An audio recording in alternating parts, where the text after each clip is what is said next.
Alright guys, I have a perfect example of a bad PCV unit for you guys. You saw earlier in the video it popped off, but it gets worse. It may have popped off, it's actually bad.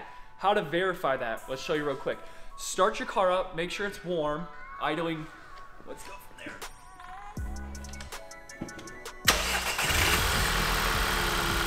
Alright, so very simple test with the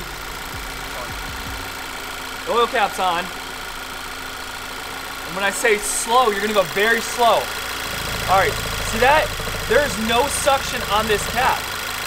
There's nothing. Your car would stall. You guys are gonna do that if your car stalls. Here, let me shut this car off real quick. When you're taking that off very slowly, it's supposed to have suction on it. So it'll suck the cap down. And that's how you know your PCV system's working properly. As you saw, we didn't have suction at all. So we definitely have a faulty PCV unit, which will drop my power pretty bad. So I'm gonna go replace the PCV unit and show you guys the dyno log, what happens when we fix things. So stay tuned guys, we'll be back in a second. So like I said, there's two ways to diagnose this. Start the car up, pull the oil cap, look at the vacuum on the oil cap. But two, there's a little valve over here. Usually you stick your finger over it, and if there's suction on it, then that also lets you know that the diaphragm is tore in here, and it's also bad. But let's remove this. What you're gonna need is an assortment of picks. I have multiple over here. What you're gonna do, get under there. Come on. You can break this off, but I kind of like to do it the gentle way. And as that broke right there.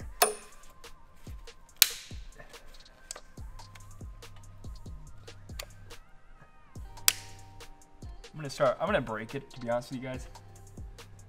It's a little easier that way. This thing is on there. All right. That's the way it looks. Ooh, it smells pretty raunchy. I mean, I can't tell you if that was a rip from me or if there was a rip already, but sometimes there's not a rip. But honestly, I've replaced these without a rip, and it has fixed the car. So, just to let you guys know when you do visually inspect this. All right, so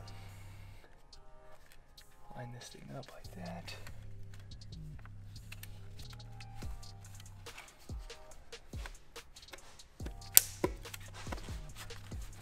Oh.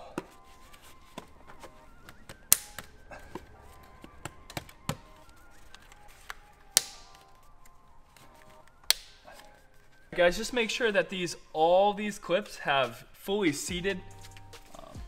Just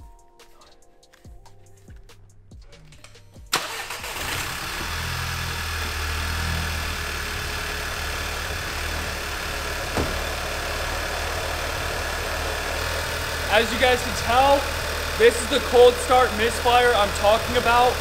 Intake manifold flap or carbon buildup is definitely one of the main causes of this. Alright guys, like I was telling you earlier, this is how it should act with a properly functioning PCV valve. Look at that. Look at that suction on that. Like I said, the car will literally almost stall out when you got a properly working PCV valve. So, let's go see how much power we just added by fixing a simple diaphragm. That was $35, guys.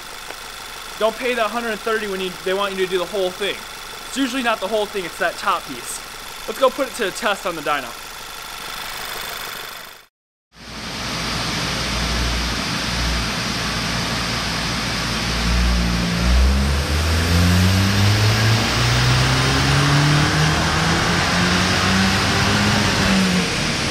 Look at that!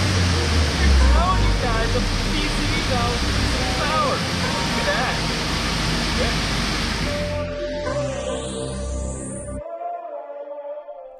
Like I told you guys, PCV valve, we gained 10 to 20 horsepower, but let me show you the numbers here. So we started out stock 189 and 203 horsepower, okay? Then the second run, we came up to 257 horsepower, or yeah, was it? No, foot-pounds of torque, 237 horsepower.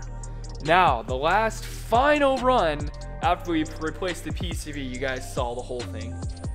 273 torque, okay? 250 horsepower. Is that right? That's right. So we gained an actual 50 horsepower to the wheels, and then what we got? And that's astounding. We have 80 torque gain, guys. 80 to the wheels. This is Mustang dyno. This is as low as you can get. This is pretty nice power we're making here. Like I said, guys, 10 to 20 horsepower from a $35 part. That's just wrong. Well, thank you guys for watching. Take care.